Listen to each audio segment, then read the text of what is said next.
नमस्कार साथियों, मैं दीपक सर परफेक्ट स्टडी जोन के यूट्यूब चैनल में आपका स्वागत करता हूं। आज हम पढ़ेंगे प्रश्नावली 6.3 का प्रश्न पहले का छठवां। यहां पर देखिए, यहां पर हमको दो कोण दिए गए हैं। यहां पर जो भुजाओं के मान नहीं दिए गए हैं तो हम ये पता नहीं करेंगे कि ये समानुपाती है या नहीं, क्योंकि यहाँ पर किसी भी भुजा का आपको मान नहीं दिया गया। तो यहाँ पर हमको दो कोण दिए गए हैं। यहाँ पर जो डी है वो है आपका 70 अंश का और जो ई है वो है 80 अंश का। इसी प्रकार से यहाँ पर जो क्यू है वो है 80 अंश का और यहाँ पर आर जो है वो है 30 अंश का।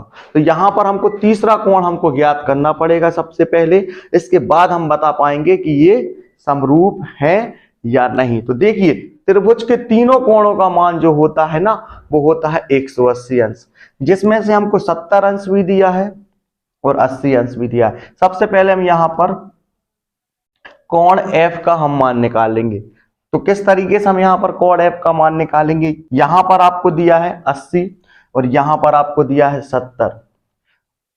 तो 80 में जब आप 70 को जोड़ोगे तो आपको प्राप्त हो जाएगा 150 और त्रिभुज के तीनों कोणों का जो योग होता है वो होता है 180, जिसमें से यहां पर हमको दिया है 70, यहां पर हमको दिया है 80 और जो कोण एफ है उसको हमको ज्ञात करना है।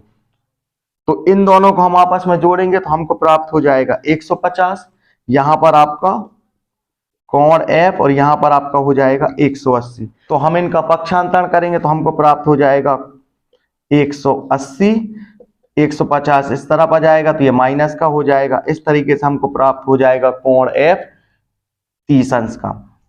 तो इस तरीके से हमने इसको ज्ञात किया है। लेकिन यहां पर आप डायरेक्ट समझिए किस तरीके से हम इसको लिख सकते हैं। यहां पर है 70 और यहां पर है 80। तो 70 और 80 को हम जोड़ेंगे तो हमको कितना प्राप्त हो जाएगा? हमको प्राप्त हो जाएगा 150।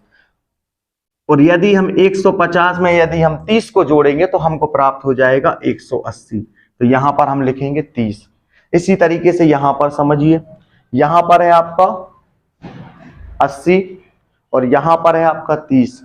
80 में हम 30 को जोड़ेंगे तो हमको प्राप्त हो जाएगा 110। तो 110 में हम कितने को जोड़ेंगे कि हमको 180 प्राप्त हो जाए? क्योंकि त्रिभुज के तीनों कोणों का जो योग होता है ना वो होता है 180 अंश। तो यहां पर जिसमें से 80 दिया है और 30 दिया है, इन दोनों को जोड़ने के बाद आपको प्राप्त होगा 110 और 110 में जब हम 70 को जोड़ेंगे तो हमको प्राप्त हो जाएगा 180। इस तरीके से यहां पर हमने त्रिभुज के तीनों कोणों के जो मान है वो लिख लिए हैं। तो यहां पर देखिए, कोण डी का जो संगत कोण है वो क्या है?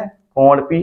तो कोण डी का संगत कोण है कोण पी। तो यहां पर हम लिखेंगे कोण डी और यहां पर हम लिखेंगे कोण पी। तो देखिए, कोण डी कितने का है? 70 अंश का और कोण पी भी कितने का है? 70 अंश का। तो ये दोनों कैसे हैं? ये दोनों बराबर हैं। तो यहां पर हम बराबर का निशान लगाएंगे। इसी तरीके से कोण ई का संगत कोण क्या है? कोण क्यू।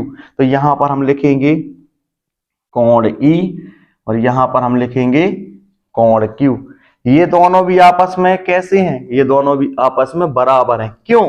क्योंकि कोण ई जो है वो है 80 अंश का और कोण क्यू भी कितने अंश का है? 80 अंश का है। तो ये दोनों भी हो जाएंगे बराबर। इसी तरीके से कोण एफ का संगत कोण है कोण आर। तो यहां पर हम लिखेंगे कोण एफ और यहां पर हम लिखेंगे कोण आर। तो कोण एफ कितने अंश का है? 30 अंश का है। कोण आर भी कितने अंश का है? 30 अंश का है। तो ये दोनों आपस में कैसे होंगे? ये दोनों आपस में होंगे बराबर। तो यहां पर हम लिखेंगे त्रिभुज डी ई एफ, त्रिभुज डी ई एफ और यहां पर दूसरा त्रिभुज है हमारा P Q R, P Q R. ये दोनों त्रिभुज जो है वो समरूप है ना। तो यहां पर हम समरूप का निशान लगाएंगे। ये जो निशान होता है वो समरूप का होता है। तो त्रिभुज डी ई एफ समरूप है त्रिभुज पी क्यू आर के। तो यहां पर आप बताना है सांकेतिक रूप में कि किस तरह से ये दोनों समरूप है। तो यहां पर हम कोण कोण कोण कोण कोण कोण, यानी कोण कोण कोण समरूपता से ये हमने सिद्ध किया है कि ये दोनों जो युग्म है ना वो समरूप है। तो यहां पर हम लिखेंगे कोण कोण कोण समरूपता से।